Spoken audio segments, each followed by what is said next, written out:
Hi everyone, this is Norman Kochannek for Eyes on Cricket with Norman Kochannek. I've got some very esteemed guests here today. David Graveney has made his time available for us, and being one of the legendary head of selectors for England and a great player himself, a family full of great players. His uncle, his father, they've all been notable cricket players. And I'm not sure whether have you got what's your family structure? You've got sons? One boy and one girl, Norman. Sadly for my son, he got struck in the eye with a cricket ball when he was quite young. So that and not dissimilar to Dave Fulton, that was quite a well publicised sort of the ball going through the helmet. Oh, really? And actually, Adam's injury happened when he was trying to get the ball out of a net. So, so I've always championed net safety, but that's a long answer. He is what I could describe, Norman, as a keen amateur sportsman. So he plays football, plays cricket, and he plays golf to such a degree I refuse to play against that. So. Oh, wonderful. You don't want to be outdriven by your son by 100 yards every time. So. And we've got Simon and Chris back on again, our regular guest hosts. They're more than just guest hosts. They're informative, dashing looking. There's all things going on there. Thanks, guys. Look, it's been great. Obviously, we're into a third test here. It's only getting more exciting as far as I'm concerned. The twists and turns yet again. Both Joe Root and Virat Kohli have just come out with their press conferences, said very little about actual teams. A bit of a hint about Broad not playing, I think. Probably Wood playing, I think. There's an element of that going on. But we're going to get David's take on all of that very shortly. And clearly, India are buoyant. They're on their Motera Stadium, 110,000 with at least 55,000 attending. It's going to be quite spectacular, guys. All right, we've got 50 minutes together. David and Simon on for 50 minutes. Chris, you and I might linger on a bit longer. We'll see how we're going because we'll probably have a partner. And if Adam Hollyoak and Monty Panesar or God knows who else comes on, we might have a bit more chat to go on there as well. All right, where do we start? The good thing is tomorrow is a later start for you Englishmen because you don't think they have a 3 a.m. in the morning, do you, Simon or Chris? No, very much looking forward to that. That is for sure. But I'm looking forward to seeing the ground. Just seeing the pictures online, it looks amazing, doesn't it? This new stadium. Absolutely. And imagine it full with full capacity. That atmosphere would be electric. But saying that, still 50,000 plus going to be there. So they're still going to make a good amount of noise. And it's going to be interesting to see what pitch we get and how the pink ball goes under lights. So lots to look forward to. But it seems like a while since the last test match, if I'm honest. It does, actually. And we've had Australia getting smacked by New Zealand in between, which wasn't very pleasant. But that's subjective, isn't it? No one likes to see that. Chris, he comes out with comments like that now. I was quite happy seeing New Zealand win. I think they're everyone's second favourite side, aren't they, with some of the players they've got and how they go about things. So, is that right? They keep unearthing some players, mine, Chris. Who's the guy got 99? I haven't heard of him before. So yeah, the first player ever to score 3 consecutive 90 not outs, and in the 2 previous domestic competition, he got 91 not out, 93 not out, and now he's got 99 not out. Do you know where he's from? He's actually South African. He played for Somerset Twos, Grav, in the second game against Kent. Yeah, Devon Conway. And he played for Natal in South Africa, and then obviously decided to up sticks to New Zealand. So it's a great story, to eventually get to play international cricket. But it was a hell of a knock. That was for sure. They're a major force in their own conditions. And, there are many people who thought they were extremely unlucky to lose the World Cup final, including myself. They are making great use of their home advantage with the red ball game. There isn't too much spin around when they're playing at home, but that's where the game is. And they have in Kane Williamson, one of the top 3 players in the world. Absolutely. But it's interesting because Devon Conway's 29. He's not. I quoted him as being a young player. I didn't realise that he was actually 29. It's by no means truly young, is it? I'm still intrigued how he got into the team. I'm just intrigued because it seems like he's come out of nowhere, still literally. Do you know any of the history of that? Well, he had to qualify, didn't he, under naturalisation. Right. So he's had to go through a number of years of living in the country and playing domestic cricket. So yeah, he had an outstanding domestic season. I think in their T20 domestic competition, he did really well as well. So yeah, I think that's why it's taking him a bit longer. And they're quite open-minded, New Zealand, to allow people to qualify and play. They're not sort of hell-bent. You've got to have New Zealand blood, completely through you. And I think this will be one of several players, sadly, I would say sincerely, sadly, the way that South Africa is heading, is that a lot of people will leave and try and play cricket somewhere else. That's particularly sad, isn't it? Yeah. There's a question here. By the way, David, we have questions that come on the side from our viewers. Yeah. And one's called Munchie, which is an unusual name. Good to see that Chris has hair. I thought the P-cap was welded on. There you go. Occasionally, well, as I said, it's now we've got a couple of months left of lockdown, so we'll be straight down the barbers, I think, at the end of that to have a fresh up. So yeah, got to keep it fresh, Norman. You like your caps as well, so I do. I'm mixing up today.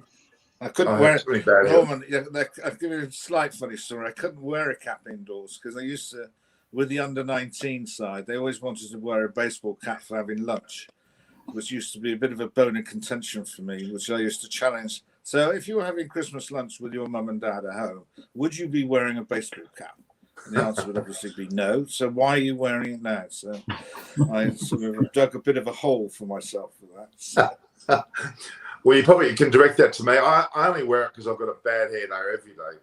I mean, the reality is that Chris Vernon actually is my wake-up call. He put on this rather unusual voice. He had to ring me up about 15 minutes ago, make sure I was awake because I had a small nap. It's a long story. All right. Okay. Now, David, you can artificially put on your selector's cap now. Yeah. And you knew I was going to ask you that question, didn't you? Yeah. You knew I was going to. Yeah. Well, what this has shown, the volume of cricket and the challenging, I think, weather conditions that people are facing, the unique scenario of having players in a bubble. In other words, you're basically going to have two teams traveling everywhere. It's quite a unique sort of scenario, but does obviously give you plenty of options. And there is no doubt that the ability to be able to rotate your bowlers, particularly for the English bowlers, coming and playing, I've played in Chennai, which is really, really hot. They've come from Sri Lanka, which is equally hot, which Simon will have great experience. So I think that's quite a refreshing. And I would have to compliment those in charge, is that they have actually extended the careers of Anderson and Broad in quite a devastating way, really, because if they had been played, the normal practice would to keep flogging them to death, and they would burn out pretty quickly. So I think the way they've managed the attack is really good. This is again shown up a little bit of an Achilles heel about the way we bowl spin, and that is only comes from the fact that we just don't play on wickets that do a lot. So learning to bowl under pressure when people expect a lot out of you is actually quite a hard thing to do. So they're pretty inexperienced in that way.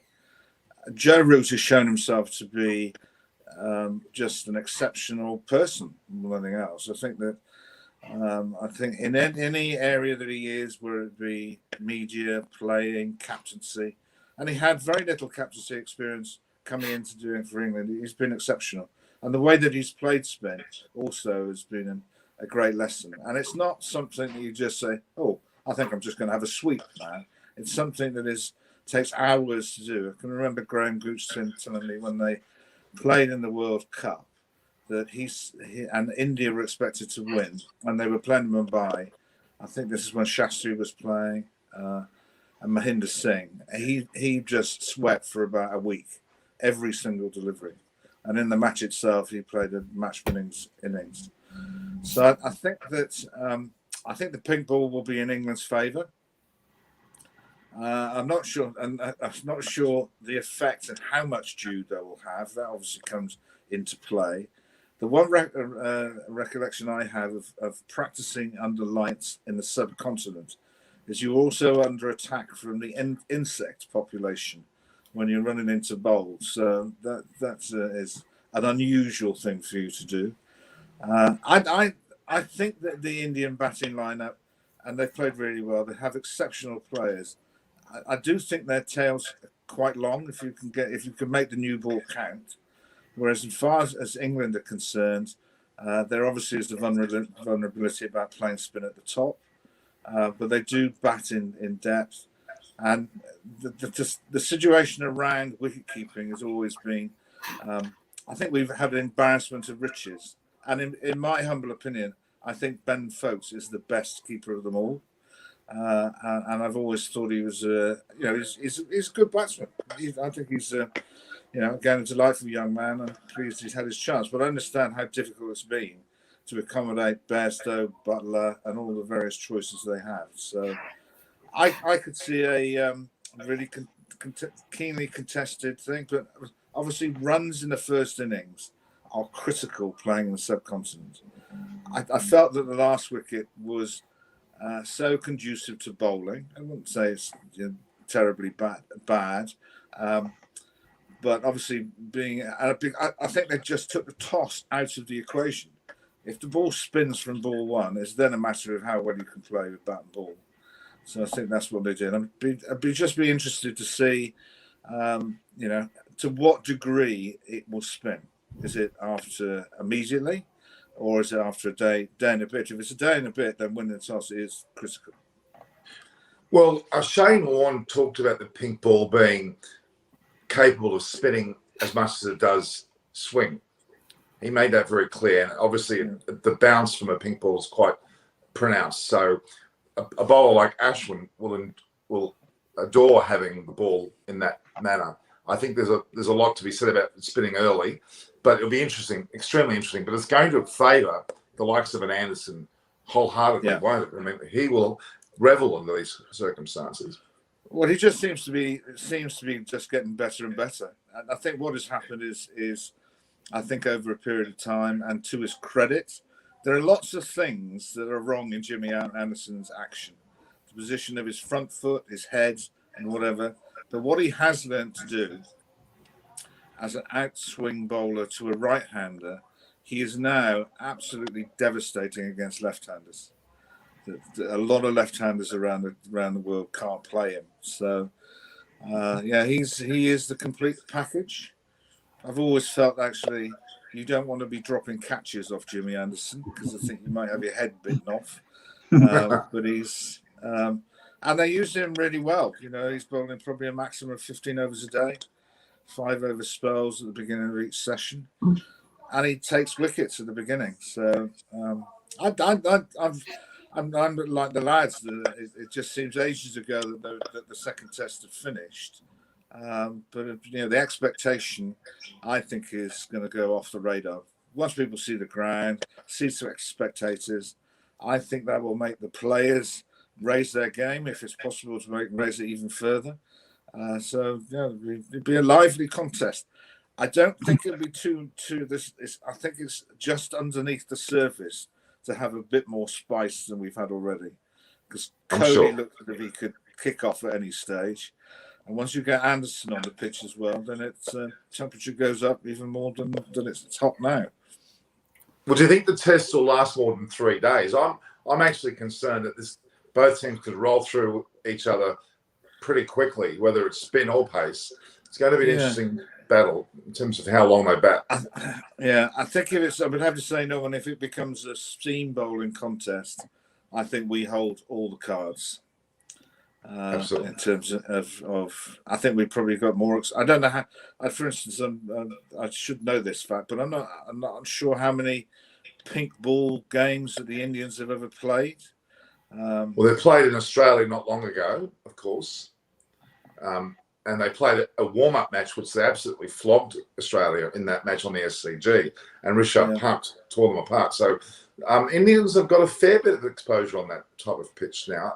Obviously, England have as well, but I don't know how many games exactly, but it has been sufficient to warrant they've got a bit of experience there. But I think the other thing to consider is the ball, because it's an SG pink ball. It's not a Kookaburra pink ball or a Duke pink ball. So, there's the unknown there. And Kohli moaned about the SG ball in the first Test match about the condition of the ball. It's interesting. I don't know if you saw Jimmy Anderson's comments, but he feels that this pink ball won't reverse like the red ball did in the first 2 Test matches. So I think there's lots of interesting factors in that first day that are unknown, I suppose. Absolutely. I think also there's a lot of talk about the condition of the ball and how the Indians will prepare their wicket. I think from what I've read is that they've been told they have to leave more grass on it because otherwise the ball will literally just fall apart. Does the pink ball with the black seam, does that favour batsmen be able to pick spinners? Is it easier to see which way the ball's spinning because of the black seam on the ball?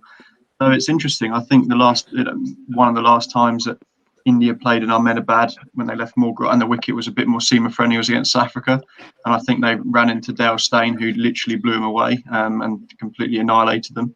So I think India will be wary that the more seamer-friendly conditions it will bring England more into the game. Not just because I think they have a bigger strength in the seam bowling department, but they're also used to playing a swinging, seaming ball more than the Indians would be. So it's going to be interesting. I don't see it being. I think that it will be a turner from what we've read, and I don't see why that wouldn't be the case. I think India have to play to their strengths, and rightly so. I've seen a few people talk that they might play Broad Anderson or Anderson, Wood, Archer and Stokes. I can't see them going in without 2 spinners. I really don't, unless they really think it's going to seam, and Joe Root can pick up a few overs with the spin. But he's a reluctant he can bowl. spinner. I think Joe Root can bowl. I know, absolutely. I think everyone in the country agrees with that. But he's reluctant, isn't he? He doesn't seem to bowl as much as he should. Whether or not he's had a history of bad backs. It is Simon will tell you it's very much if you're a batsman who bowls occasionally, if you get a shed load of runs, they're not so keen to have a bowl. So I think he's in that sort of category. Let me just quickly interrupt for a second, guys. We're joined by Aparna Saini. David, meet Aparna. Hi, Aparna. Hi, everyone. Hey, you had a good week floating? Yeah. I hope it continues that way. Now, just to let you know, David, as well, Aparna has a platform called Cricket Conversation with Aparna Saini. So we duel on her platform as well. And so this has been gone live there as well. So you'll have a distinct Indian grouping there, and probably all of the university colleagues that Aparna has got. They're all watching, aren't they? For sure. And thanks, David. Thanks for coming on the show and giving us your valuable time. Absolutely. That's to know about anytime you want. Welcome, have a chat. Well, look, guys, Chris has touched on the bowling lineup, and this is critical. I mean, the batting lineups, I think, are fairly clear. Well, I think they're clear. I think Bairstow's in the like. I think the way that Joe Root was talking in the conversation when they asked him about the Bairstow, his body language told me in my mind that he's actually playing. That's what I saw. But the bowling lineup for a moment. Let's go. Chris has alluded to the fact that who did you say? You said Wood? I think that they'll just go. The batting lineup's interesting. I think that the pitch might dictate that as well. I think that if they think it's going to be a spinning wicket, then Bairstow might come in and they might drop Burns and open with Crawley. If they think it's going to suit the seamers, they might stick with Burns and back Crawley at 3 and not play Bairstow, just because Bairstow's record in England against the seam bowlers hasn't been great. But bowling-wise, I don't see them not playing 2 spinners. I really don't. I could be totally wrong, but I just think that Archer and Anderson will come in for Broad and Stone, and Best will play instead of Ali. So it'll be pretty much the same side bowling-wise that played in the first test. So you don't think Wood's going to get a Guernsey? Because they had a press conference with Wood before, And that intrigues me because, again, you can read into press conferences when they bring someone forward to talk at a press conference, and David might be able to tell me about this, it's almost a little hint to a person playing. Is it not? Well, it's a dangerous route to put somebody forward for an interview who's been told he's not playing. Let's put it like that. So, I think that Mark Wood is a character. There's been a lot of talk this week about his decision to pull out of the IPL auction. So I'm sure a couple of the questions would have been directed at that. And he's, you see Jofra Archer interviewed, you can hardly get a word out of him, where Mark Wood is a character. He's full of life. He's happy. He's sort of the perfect bloke that you'd want to interview as a journalist, really, because he's going to be entertaining. So, I don't know. I don't know if they'll play him or not. I think that it'll be a risk, and only playing Jack Leach and not playing Dom Bess would be an interesting call, especially when you think that if it's going to be a seaming wicket, then you'd think that Stuart Broad might be the best option there. And it just depends how they say Chris seaming, or does it swing? Well, I think that it's a bit of both, isn't it? And Stuart Broad, you'd have Mark Wood's assets are that he's quick and he can bowl 90 mile an hour. You would say that swing or seam, that Stuart Broad probably hasn't covered in both of those situations. So I don't know. I think Ollie Stone will be, if Mark Wood comes in, and Mark Wood's done well, but you'd think that Ollie Stone would feel hard done by if he's dropped for Mark Wood, who hasn't played a lot of cricket. So is Archer fit? Is Archer fit? Does anyone pick up on that one at the moment? Because he obviously had an injury. Okay, Joe Root also talked about he was happy the way that he saw Archer bowling in preparation. That was a hint that just came out with Joe Root. That was pretty strong evidence that Archer's up to it, I think. I would imagine that Mark Wood and Jofra Archer are playing for one slot. I think same with Ollie Stone. I think that they've decided that Broad and Anderson have got one slot. Those three have got another slot in that seam bowling department. So Mark Wood might have be on standby for Jofra, if that makes sense. I don't see them both playing in the same test, apart from maybe at the Gala in 8 months' time. And how have they answered the questions around the volume of bowling that Stokes is doing at present? Because he hardly bowled an over. And he normally is the secret weapon for breaking partnerships or bowling a spell like I saw live in South Africa, where he just suddenly hadn't bowled at all and then unleashed a 8 over fast as you like spell. And then there must have been an opportunity during the last match where that might have been needed and wasn't necessarily called upon. Yeah, that's interesting. Pitch dependent? Do you think that he just wasn't as effective on the sand pitch and eyes? It's been in the press. Do you think that I think he's the type of bowler, Chris, that if you can whip him up into a frenzy, he'll bowl fast, 5 overs fast, round the wicket bounces, or that type of bowling, which obviously you can't sustain for very long. But he has an unbelievable record of just getting 1 or 2 wickets or breaking a partnership, which then opens the door for other bowlers. So it's an interesting comment. Sorry, Wilco. No. There's an interesting comment. I don't know if you've seen it, by Garib Banker. He says it will spin, but dew in the evening will cause problems for spinners. And that's true. That's a really interesting comment from a point of view of, your last session is going to be under lights. So how much impact are your spinners going to have? Good debate, that one. Really good debate. Well, I can only return back to Adelaide Oval. Sorry, go, David. Sorry, Norman. The thing that intrigued me the last game, all right, was a wicket that obviously spun. That the Indians wanted to select 3 spinners, and England only went for 2, which seems a real odd way to go. And being a myself, I'm always intrigued with the mental state of a spinner, because they can bowl bouncers and start shouting at them.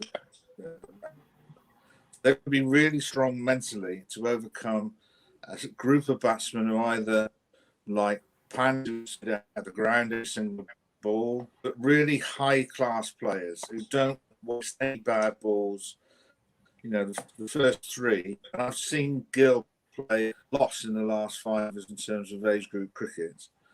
And he is a high quality player, so it will be interesting if they play Best, what sort of mental state he'll be in when he plays, because he's played, and it's, people say, well, he didn't play very well. It was the worst 5 wickets I've ever seen in my life. But he's got wickets at a low average. Then they stood down for a game. Is now going to be brought back. Against a real high-powered batting lineup. That's quite a big call. And then suddenly, as Simon was saying, he might have the opportunity. Opportunity might be he ends up bowling a daft ball. That's all you need to bowl a variety. So he'll be challenged, definitely. And the way that people spin that, if the opposition sense a weakness, it's like blood in the water. They'll go for him straight away. So that's where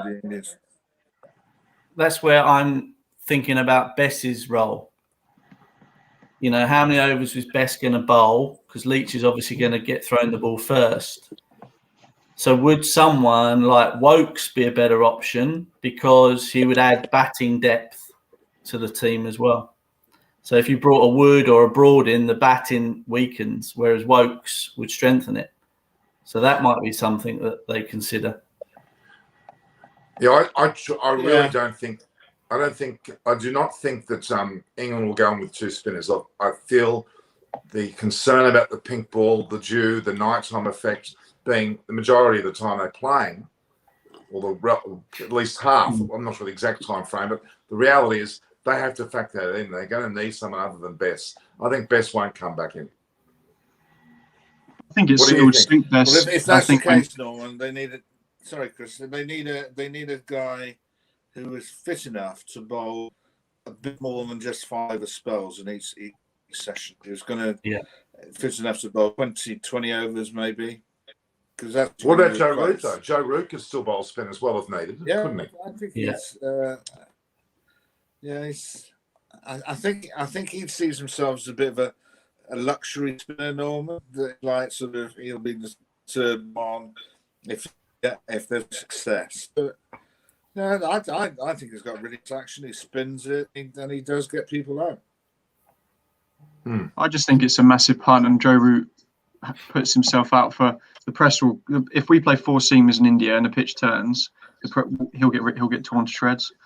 I just don't. I think they'll play it safe and play 3 seamers and 2 spinners, and I get points behind it. And you got a guy like Chris Wokes, who's probably 5th or 6th seamer off the rank at the moment. Especially in the last test with Ollie Stone there, Mark Wood, Broad. I just think that if we play 4 seamers and it's flat and spins and we get annihilated and India rack up 500, 600, I think they'll get torn to pieces. I think you're right. There'll be somebody saying there's a name that actually Wilco will know. We went to, this is the I think it might be the drawn trip to India with Gooch and Gatt. So we managed to select a guy called Paul Taylor, who was a seamer, but he had a bit of a tendency to run straight middle of the wicket. So the Indians then produced 2 off spinners. So Paul Taylor couldn't bowl in the mat because he was creating rough for Anil Kumble and etc. So we have a habit of shooting ourselves. I think the key question for Chris and his, I think that's the right one, is the number of overs that Stokes scored. Because if you've got 3 seamers plus 2 spinners, the 6th bowler is Stokes, and it'll be interesting to see how many they get out of him. And he doesn't have to bowl. He just has to be. Can you give us 15 overs in a day? And I'm sure he can do that. Yeah, Sorry, go ahead, Chris. I think that if Stokes is fit to bowl, and there's been no talk that he was injured. I think in the last test it was that he just wasn't effective on those sorts of wickets. But if he's fit to bowl properly, then I think they'll see that a fresh Anderson, Archer, and Stokes under lights with a pink ball should be enough to do some big damage to that Indian batting lineup if they bowl well. So I just think in India, I think that in these conditions, almost the pitch and the ball can almost be a double bluff. I think that you have to think, geez, this is a test match in India.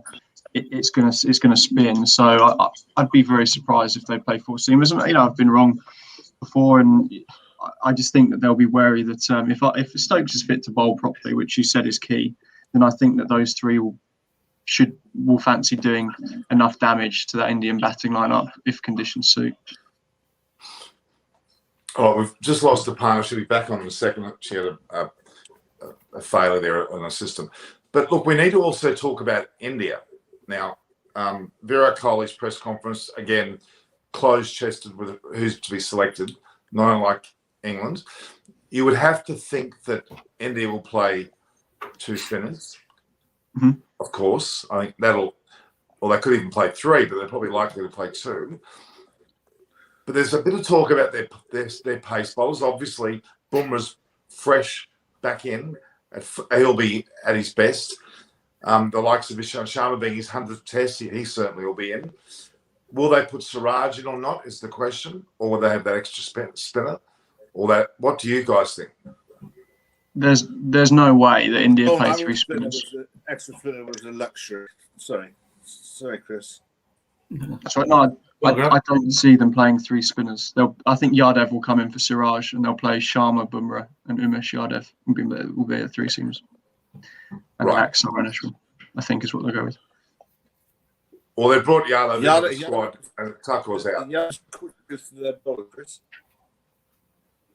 Yadav. Is that Yadav? Same guy. Yeah, sorry.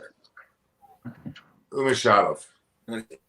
He tends to fly most of the time.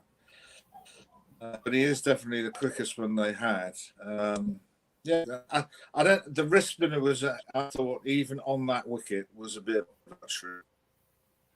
What Patel could stay on the stage, fine. I think he's a really good choice for them, because being a tall left-arm spinner, it's a bit more difficult to sweep. If that is the chosen way that England are going to play the spinners, because he just gets that extra bit of bounce. It was really good. I just went to Test match cricket, but I thought he did really well. So I would think have another instead of the runner. So two spinners. So does that mean Ashwin bats at 7? Is that what we're saying? Must be. Interesting. That does, I know he got 100 in the last Test match and played really well, but pink ball. If I was an England bowling attack, I'd be saying, if we can get that top order over, then we've got a chance of knocking them over quite quickly. I think that's quite a long tail for me. Vulnerable, but they seem to have wanted to play 5 bowlers. That was really well in Australia, where they've always been a side that have only played 4. So again, there's some interesting conundrums that this scenario. You've got a pink ball, you've got it under lights. This is obviously a new ground. Is it a new square? That's something that I didn't know. So is it a completely unknown surface for both teams? That's what I'm led to believe. Yeah, it's completely absolutely, yeah. So, just quickly, Axar Patel. Can I just make a point about Axar Patel? I only realised looking through an old. In fact, I posted it on my YouTube channel, an actual team list for India back in the 2015 World Cup. Axar Patel was on that. And I didn't realise he went that far back. He's been around for years, hasn't he, in the IPL? Yeah. So he's not exactly raw to it. And he certainly, I think there's a lot more to him, and I think they're going to pick him. Oh, Patel will play for sure. It's just, it's called each slot, isn't it? And their only change. I think Yadav will come in. I don't see why you would have Siraj in the squad with Thakur and then bring Yadav in just to sit there unless they intended on playing him. I think that he's proven himself he's been their go-to man in the last few years, hasn't he, Yadav? He's done very well. So I think that they'll see him. He's an English star, so he'll both try and swing it. So. Yeah. There's 2 questions I've got about selections that I'm very firm on. I know we've got the COVID situation. We've got more or less 2 teams travelling together. But I'm always a firm believer in not changing sides. The batting lineups have certainly kept fairly static, especially the Indian batting side. England have actually changed their side quite considerably on both matches, haven't they? Admittedly, there are reasons for it, but the batting lineup, the concern is they're going to have to change. But what do you think, David, about changing teams for as regularly as they do? It's destabilising, isn't it? Yeah, it is, because I played or was involved as a selector in an era where it was in at times in my tenure, not all the time, certain times in my tenure that you're really consistent. And so, well, it's not science off the radar. If you win, having a settled team. If you're losing, there is a demand to change. So, and that actually, just briefly, what it is, in 2000, we came into the series with realistic chance to beat Australia. Fantastic Australian team. We got hammered in the first, and there was an outcry about changing the team. I think the ourselves is actually we stick to our guns, and it's sticking to your guns is the most difficult thing. I've always felt as a selector, to a batsman, the most difficult thing to do. If you build a wall in the world, you've still got it in your hand ball. Assessing batsmen, there's so many things that are wrong, and Burns would be a classic case for me. How long is long? Because he obviously is very determined. Probably the downside of he's left-handed, so Ashwin likes left-handers. So it'd be interesting how he comes back, and also the question of how Test cricket is played now. Them to the blokes who play on the side, that sort of when my uncle games between Test matches. So potential changes, people like Hannah actually are brought in, be carried for week after week after week, and the only thing that exists on is nets. Also becomes a difficult base to change. Via the opinion, a general principle, Norman, that actually I'm with you. Just stick to the same. So circumstances why England changed the team, but I personally did it because I think Best needs to be in the environment to be able to protect a little bit. Being chopped in out sends a very clear message to the opposition. Sometimes it actually doesn't. The management don't trust him to be able to compete on the stage. So I, if Best is selected, as Chris suggested, I think he's right. This would be a huge ask to do that. Very good points. Very good points. Okay, Chris, just on your thoughts. Again, the Indian side we've talked a bit about. India are now making a habit of bringing players outside of the squad into the squad. Yadav is an example. Previously, they brought Nadeem into the fray. What are your thoughts on that? I just think that it's a much different game, isn't it, to what it was, in the game. There's so much cricket being played that you have to be able to make decisions, and it's almost horses for courses, isn't it? Yadav has a history of taking a fifer in a Test match in India with a pink ball. Siraj probably hasn't. So they're looking at history and who their best options are, and I don't see India changing it too much. I think that Siraj is probably not quite there when they're going in with three seamers, especially in a game where there's every chance that he's going to play a big role. So, you just sort of sit there with England, and I think we touched on it after the first test. I bet Mr. Burns is sat there now wishing he hadn't played that reverse sweep when it was a flat wicket in that first innings. If he'd got 100 or an 80, we wouldn't be talking about his place in the side. And, now it's, with the likes of Zach Crawley coming through and Johnny Bairstow, who probably hasn't deserved his place in the last couple of years, but he's a sort of bloke that will be coming in hungry to keep it. It's if you lose that slot at the top of the order, it can take a while to get it back. So, but that top three is the Achilles heel, and that's the English Achilles heel. They've had that top three disturbed. Obviously, Crawley injured himself. We get that, but Dan Lawrence hasn't really performed. Burns is not performing. They've got to have the stability in the top three. And Ian Chappell made that point earlier on. The series we won on the top three, and I still think that's relevant. Yeah, I mean, What's it's something we've only had Aparna 2 think? tests. Match is back. Sorry, Dad? I'm Aparna. saying, what does Aparna think about who should be playing? Aparna, what's your thoughts? On Who would sorry, you I like missed to- I've just joined. I missed the conversation. That's right. We're talking about, first of all, the Indian side and also the top order of the English side. Who do you think should be playing for the Indian side? What's your thoughts on the Indian side? Well, actually, both the teams hasn't got much experience in big ball, to be quite honest. So it'd be quite interesting to see who would they pick. And there has been only 15, I think 15 games been played, and most of them has been in Australia, if we look at that way. And every time, half of them has been won by the home team. So India would be a bit confident with that, but I think they would more likely keep the team same as to the last test.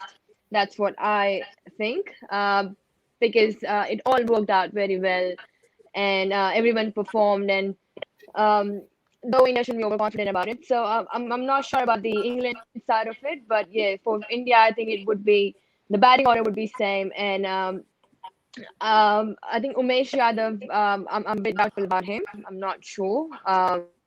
Well, is he But- fit? That's the question. Yeah, He's passed Yeah, fitness test. exactly. he has passed fitness test. I think so, yeah. What's Yeah, the status so- of Shami? Is he out for good? Yeah, I think he's out for the series. I think there was talk that he might be back for the start of the IPL. So Yeah, that's another 6 weeks away. So I don't think he got picked in the white ball squad for the one-day series either. So probably tells you what his sort of fitness is. So yeah, I think Aparna's probably right. The only selection change I see would be Yardev in for Yardev. that should be the headline. Yada for Yada. Yeah. I like that. So who would be your top 3, Norm, for England? Burns should be not there. I think he should be dropped. I have a strong feeling about Bairstow. I think he should be slotted and Crawley should probably open. I think Burns, despite the fact that he does play, he scores a good 20 or 30, he doesn't go on with it regularly enough and he plays bad shots. That's significant. That reverse sweep was a brain explosion, and I'm very disappointed about that. And because of the fact that it may take a fair bit of spin, I think that we're going to see Bairstow in and Crawley in and Burns out. Obviously, Dan Lawrence is also out. So I think, but they've got to keep that stability there. I'm torn when you look at Burns and Sibley back at home. They fare better at home. That stability should be there, but it almost demands that the likes of Crawley go to open and we have Bairstow in there. I think that's the right mix because clearly England are hurting a bit after their batting performance in the previous match, and that's a significant moment. I think they need to get their top 3 positive. Dan Lawrence certainly tried, but it was never going to succeed. It was the next ball scenario for him. He was going to get out, I thought. He was chancing his batting. It wasn't good batting. So, look, I rate Crawley very highly. And he did well in Sri Lanka, didn't he?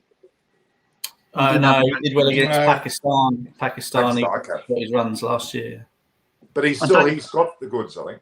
I don't think that they'll make too many decisions on. I think Burns will be dropped based on the last 6 or 7 months of form. I don't think they're going to look at him playing 2 tests in India against Ashwin on a spinning wicket and make any decisions based on his place there. I think it'll be a longer term view. I certainly think that Mr. Crawley, although he'll be keen to play, won't be sitting there if he. I don't think his career is going to be affected if he misses out in the whole series. I don't think he'll sit there and think of. I don't think he's expected to go out and get 200. So I don't think that it'd be the worst case for him if he comes back in for the home test matches in the summer. But so you're saying that Crawley won't play? No, I think that he will. I think that he will. I think that they see Burns and Sibley as being the opening pair probably for the first test in the summer. And Crawley isn't an opening bat, really. I know he's open for Kent, but I think if you asked him where he'd want to bat, I think he'd say 3. So, yeah, it's tricky, isn't it? They're basically picking Bairstow as a horses for courses selection because he plays the spin right. And I think they're trying to go away from those sort of picks. But just because they've got a lot of cricket on seamer-friendly wickets coming up, and they've got 2 big series at home, and then the Ashes down under. So they're going to want to try and nail in that top 3 to have as much cricket as possible for the Gabba, I would suggest. Yeah, it's a hard one. They have to make sure that he's fit enough to play. Because if it glad he didn't fracture his wrist, but he's probably sprained his wrist. So it goes over the field or whatever. He could either aggravate that wrist and be in a situation where he can't bat. And he's like all young guys. They're going to have to make some really subtle judgments on his fitness. But if he is, I'd for revert back the opening partnership. They played in South Africa, Norman, but they were to some degree the men in possession at that stage. And Bairstow is a guy who, he'll attack in the right way. He won't get bogged down, as he showed in Sri Lanka. So they'll inject him if he's got any chance, I reckon, of playing Crawley. To get him through. You just have to be careful, Wilco, because that is actually quite an injury away at your confidence and how you grip the bat, and then suddenly your backswing goes out of kilter. So absolutely. It doesn't sound a lot, but it's one of those. It's like with getting hit on a finger and stuff like that. You end up with a swollen finger and you can't grip the ball. It does actually affect your confidence and how you're going to bowl. So be careful. Yeah, and you know full well that Bumrah, if Crawley opens the batting, that I'd be telling Mr. Bumrah to put a few in his chest or in his ribs and just see, if you can get a knock on the glove or on the wrist. And that's what I'd be doing as captain. I'm not sure if they all do that, but you played at Lords with too much, and that's your problem. You're intimating bowling to hit the batsman. No, I'm just saying that they might try and they might just test out, see how confident he is. Like Mr. Archer would have done in the first test when he hit Ashton on the head, or I think that there might be some psychological stuff just to test out how confident and how comfortable he is. No, myself, I'm just conscious of the time, guys, because I think both David and Simon have to go in about a minute or so. Yeah. But Aparna, Chris and I will keep talking on. Chris, don't worry, I won't predict. I make predictions today about any batting scores, such as a previous test, David. I should replay it for you. I was very bold with the suggestion that Rohit Sharma would score 147 not out from my crystal ball that I have here. And Chris broke out in laughter. The reality was he got 161. So obviously my judgment was spot on that Do day. predictions after the toss tomorrow, because that will affect predictions quite largely, I think. Oh, true. David, are you happy that you've been fantastic, by the way? You've been very insightful. I want you back, along with the other people, of course. No. Have you got time over the next few days to join us again? Yeah, I'm happy to come on every day if you want. So, well, it's not 3 a.m. in the morning tomorrow. It's what time is it? It'll be what 8 time? o'clock in the morning, I think. 8 o'clock in the morning. I think it starts at 9. I'll send you a link. Well, I wouldn't mind having you on my the selection. one before I leave is that I was a selector, England patrolling Australia, Adelaide. I was trying to during the day and at night, one day. And the BBC would come on tea time to talk about the cricket of that day or night in the UK. So I fell asleep, phone rings, and people, would you like to talk about what England are doing? That's my age. I had to switch the TV on and switch on to see how during the day. Easy to do because Australia were bowling and Shane Warne was bowling England out. I sound as if I'd seen every dismissal. I haven't seen any of them, but it was a predictable conclusion. The fact that you're doing this at probably a different time, I'd be honoured to contribute. All right, that's great. I'll guess what we're probably going to have. We'll have Adam probably on tomorrow morning. I think there's a good chance, and we'll get Tomo on at some stage if he's not fishing. He's been fishing a lot lately, so we'll get well, I know you on again. I know them both very well, so. I'll see you at the end of play tomorrow, and hopefully Aparna is not too happy. Oh no! That's all right. Is it like a personal attack? Excuse me, Norman. Why? Don't I look good happy? All right, David. Well, guys, And Bye-bye. we'll get you on the next stage. Thanks, guys. Thanks, Yeah. David. See you, David. Well, that was a pleasure, wasn't it, Aparna and Chris having David. His words resonated, didn't they? They were fantastic to hear someone who has actually been in the role of a head selector, and for England, very special role to be able to do that, I think.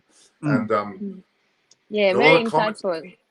Just to hear him talk, I mean, and I'm He's sure amazing. even all of you would have enjoyed that as well. As an exclusive opportunity, especially for our viewers to be able to hear from a man who's at that level and can talk more insights than any of us. Absolutely. Chris, your thoughts, just quick. You're pretty spot on with what you say. You know that. The reality is that I'm still torn about the England opening batting. Mm-hmm. What do you think? Will Burns play or not? I think that Burns won't play. I think that the pitch is going to spin, and I think that they don't want to be too carried away that it won't.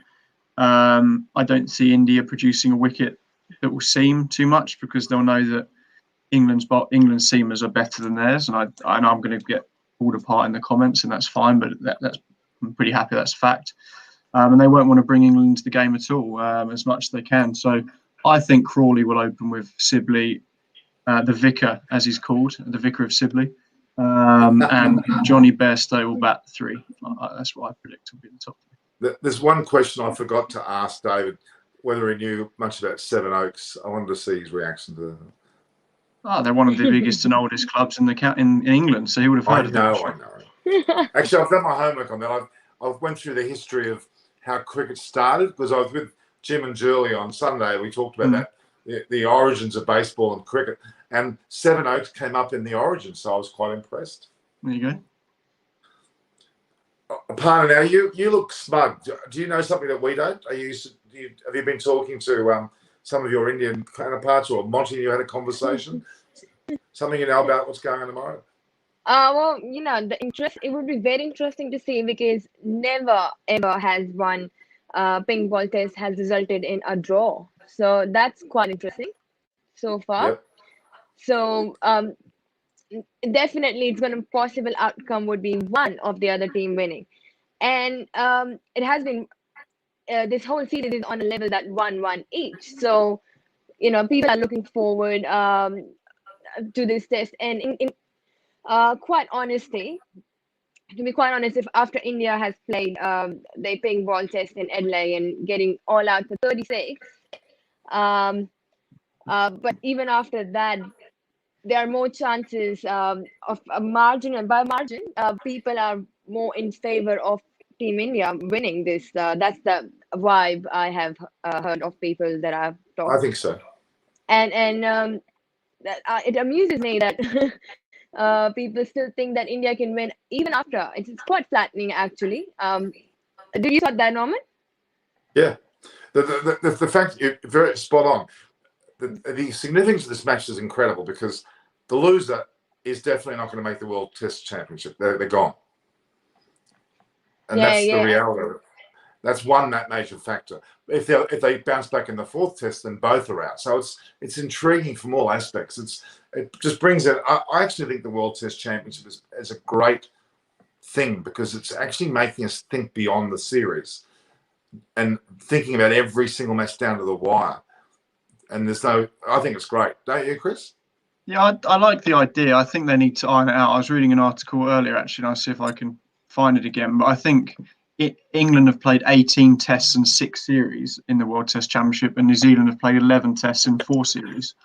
Australia England have won 11 tests and lost 5. Australia have won 7 and lost 4 or something, and yet Australia above England. So there's obviously ways in which they're working it out and everything. And I think that if you're going to do it, you have to have it over a fair. Everyone plays everyone the same number of games, same number of series, if that makes sense. It seems harsh that New Zealand have played the least amount of cricket and are above everyone else, So, England have played 8 or 9 more test matches. So they obviously need to iron out and work out the best and most fair way of of making it work. But yeah, I like the idea of it.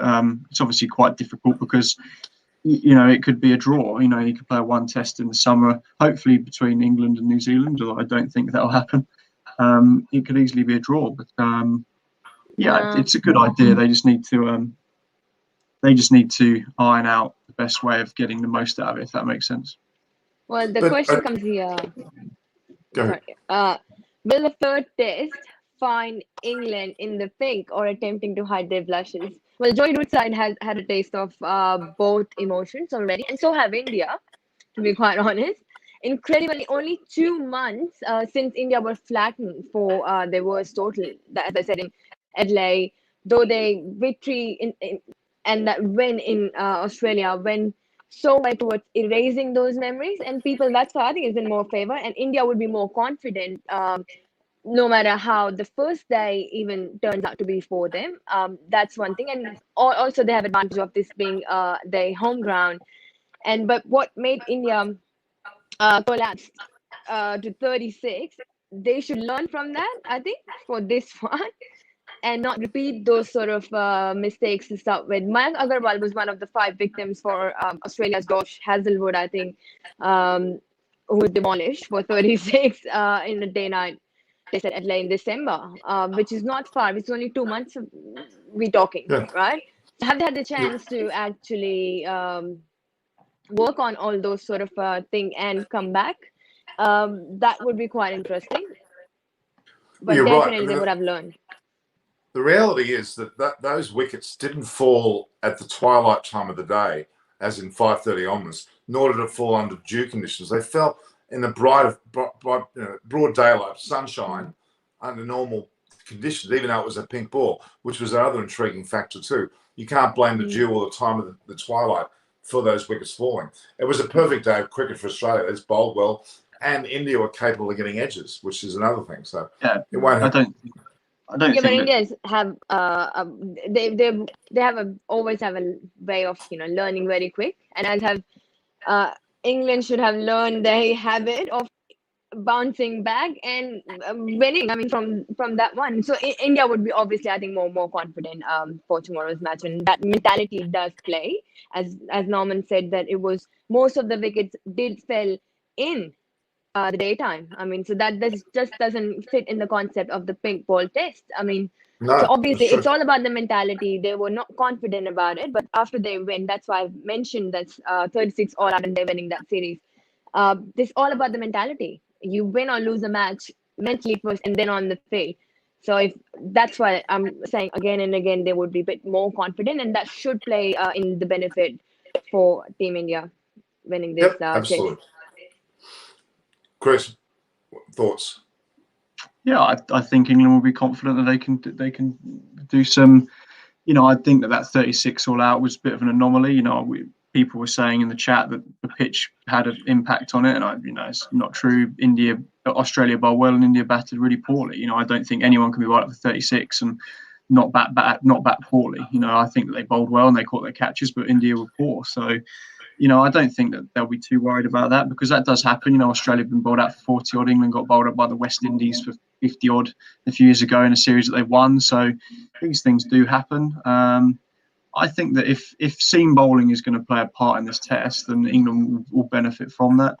I just don't think. I think that it's going to be a spinning wicket, and I think the toss will be important, and they'll go from there. I think that India will be wary that Archer, Anderson, and Stokes can cause some damage. So it will be interesting to see what. I don't see them either of them doing anything else apart from the batting at the toss. I'm intrigued to see what will happen. I think you might see early declarations and stuff. I know that Duplessis did it in Australia. If England or India are, say, 8 or 9 down with half an hour left in the day, I see them declaring to try and have a half an hour with the pink ball under the lights at the opening bats. I think that tactically that can bring in quite an interesting dynamic into the decision making, especially 9 down or 8 down. You're not going to add another 150 runs most likely. So I think you might see some tactical declarations or go from there. So that'll be interesting. I think that India. I'm not generally a massive fan of pink ball tests. I don't think you need it in places like India, or in England, where you get big crowds. Like in England, you're going to pack out 3 or 4 days of a test match, regardless of what time, what day it is. Lords is going to be packed on day one of a Thursday test match. It's better in places maybe like Australia, where you don't get as big a crowds. The Gabba on day 3 is 10% full. So I get why you're trying to get people in after work or after lunch to get the crowds in, but I don't think you necessarily need to have it in some parts of the world. And I think India will be looking back now and thinking, geez, this maybe we shouldn't, or maybe we don't need this day-night test, because it is going to bring England into the game more. They've got a brand new stadium, an unused pink SG ball under lights, and it's only going to benefit England. And it might be that India win, but I think that England are back in the game.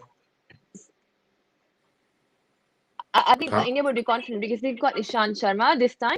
And Ishant Sharma, when the BCCI decided to take the plunge and experiment the day-night test in the second of day match, I think it was back against Bangladesh in 2019.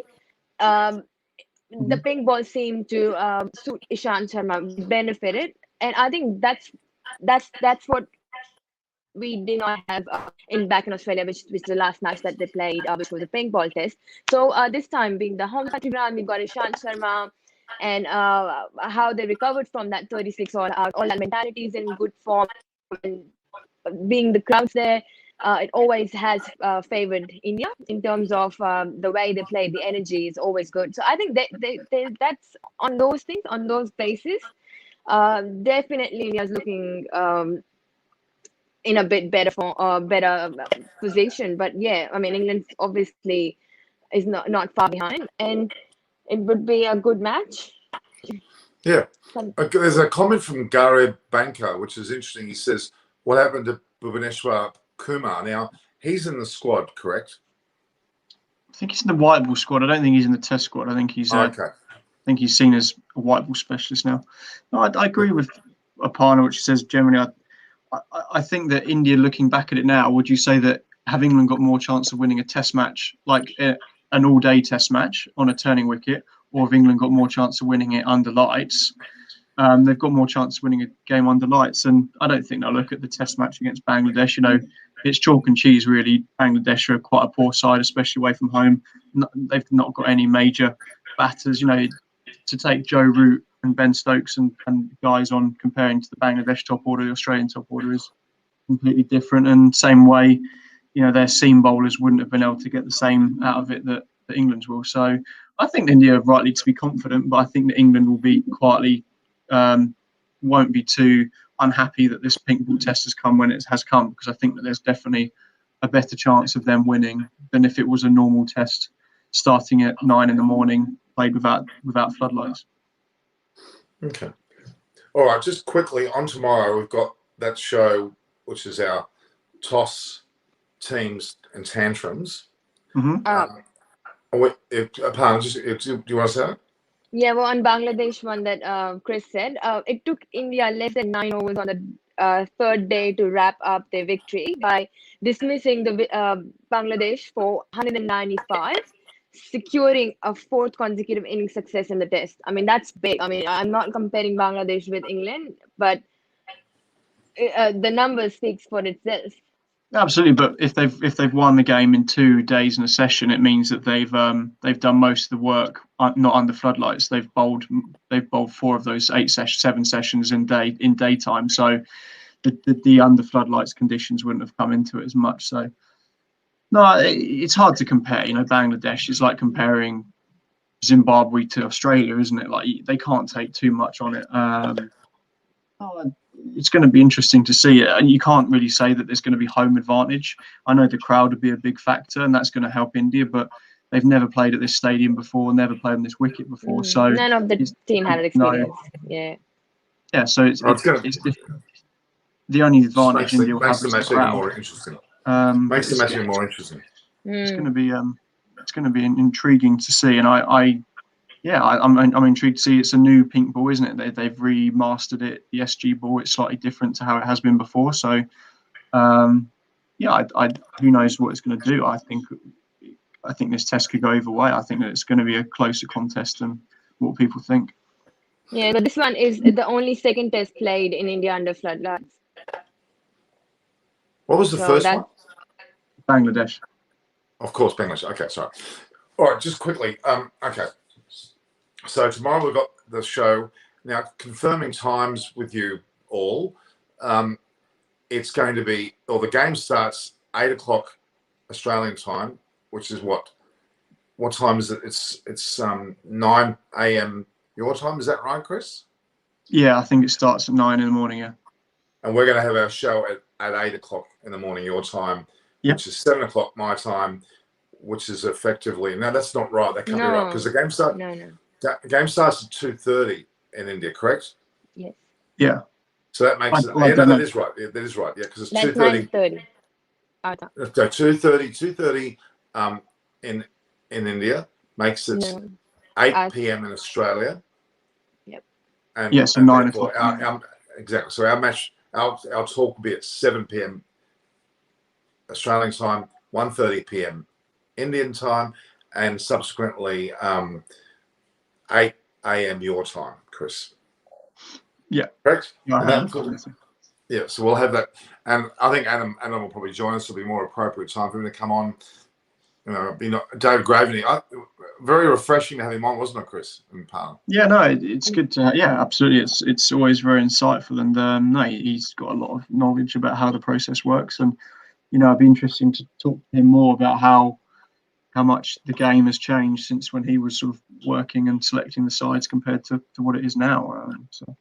Well, he's responsible for some of the selections of the current players. I'm pretty sure he was instrumental in Root getting in the way he did. I'm pretty sure that was his doing. But yeah, it's interesting. All right. I'm excited for tomorrow's test, and it'll be interesting to see if India or England, which team would find in the pink or attempting to hide their blushes after a 1-1. All right. So, Aparna, you going to be on tomorrow night? I will definitely try. Well, that again, let's make that clear, Chris. The pre-match live will be 7 p.m. my time. Effectively, what time does that mean when the game finishes? I'm trying to work that one out. That's going to be, my gosh, it'd be like In the morning. 4 o'clock in the 3 o'clock. afternoon for us. So So 7 hours 3 play, o'clock. isn't it? 7 hours. For so us. 4 o'clock. In the 3 morning. a.m. our time. Oh my god. So it's time for you guys to get up early. Come on, and see how fresh you look. Norman. Well, I'll be going to. I'll get you to be Chris or Aparna can be my wake-up call or something. No. Not me. All right. No, I can't do it. I got to watch the match as well. I got to watch the match. There's a few comments, Norman. I don't know if you wanted to run through a few questions. Yeah, let's do that. You want to go through that? Yeah. Pick a few. Music Harmony's been talking a lot about the Australia series and just saying how India were on top for most of it. Just had a bad session, and that's true. I think when they were bowled out, I think that, but that's the beauty of the game, isn't it? That you can be on top for so long and then fall apart in a session. And Australia won that quite comfortably. I think they were was it a 100-run lead or something after the first innings in that test. So it shows how quickly that one bad session from either side can turn. Someone else said, Aman C said, question for Chris, do you think the toss will be that crucial as it was in the second test? I think a toss in India, regardless of when it is or what, the fact that I think of the last 30 test matches, 29 have batted first would suggest that the toss is important. And also you're going to be doing the first day, the first 2 sessions are going to be in daylight. So, I don't see the side bowling first in the toss. I think that would be a surprise. But I think that the evening sessions are probably where most wickets are going to fall. How did you fall over? So. I know, perfect timing. Did you fall over? Did you fall over or the camera fall over? No, but whenever Chris says fall, my camera fall over. Chris, come on. Your intensity of fall was wrong. Don't say India will fall, and they might fall as well tomorrow. All right, so that's look. The questions are always very good. I really like our questions. We've got some very good ones. Aman C talked about Tucker. Well, he's not playing. Aksar will certainly be playing, I'd say, with Ashwin, Bumrah, Ishant, and probably Yadav. Yeah, I think they'll play 5 Wow. bowlers: Aksar, Ashwin, Yadav, Umesh Yadav, not Kuldeep Yadav. Yeah. Bumrah and Ishant Sharma will be my prediction, and then they'll be unchanged at the top. Yeah, that's I'll go with Chris. I think he's right. India sound a lot more stable in their lineup, don't they? To be really honest with you.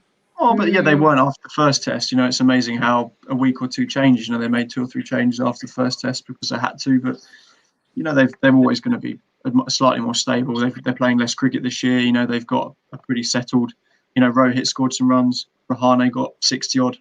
And there's still talk about his place being up for grabs. And you know, England could win this Test match, or Rahane could get 2 low scores, and Sharma might not score any runs, or Yadav might not take any wickets, and there'll be talk about the India side for the next Test as well. So Or it's never Ishant Sharma take the whole top order wickets out in before lunch. If Okay, you're going to make Chris back. laugh again. He's going to laugh again. I don't think he's. I think that he's a very fine bowler, Ishant. I don't see him being the biggest threat wickets wise. I think he is a very economical bowler and keeps it very close. I don't see him blowing away a top order. I think he's a very fun bowler, don't get me wrong, but I think that Bumrah and Yadav are more slightly more strike bowlers in that sense, whereas Ishant's going to grind out the wickets and be patient. So it'll be interesting to see. I'm interested to see how England line up and where they go. The last comment is about a question about Pandya that was asked. I think Jeffrey Tyrrell, Jeffrey Trivedi asked about Pandya. Look, I'll tell you what.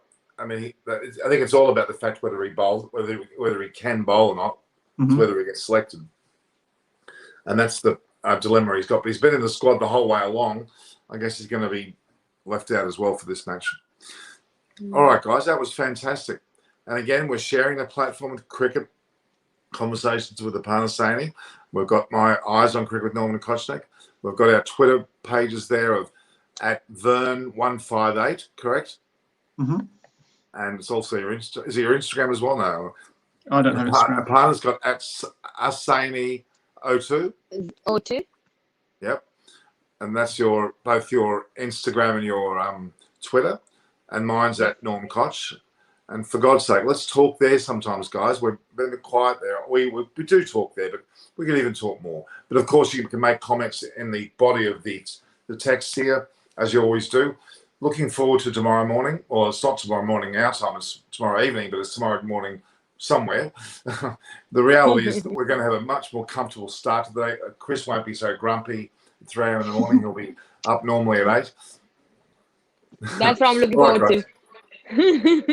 Yeah, Palmer, I hope you can join us as well. So, yeah, sure. And it's funny, the show's been called Breakfast with Norm. No, it won't be Breakfast with Norm. And we're going to do pajama parties for the post one. Yeah, we're a bit like that. I think so. All right, guys. Thanks again. Really appreciate your time. It's been fantastic. And we've had both Dave and Simon as well. Probably see Adam and the like tomorrow. So, all right, guys. Thank you very much. So this is Norman Kochannek signing off from Eyes on Cricket with Norman Kochannek. View, like, and share as you always do. Please subscribe if you haven't already. Make sure you share the comments, and we want to talk to you one-on-one. So nice talking to you guys. See you tomorrow. Also subscribe from Cricket Conversation with Aparna Saini as well. Well, that's your job to say that. Cricket Conversations with Aparna Saini is also sharing your platform. All right, guys. Hang on one second. Ciao, everybody.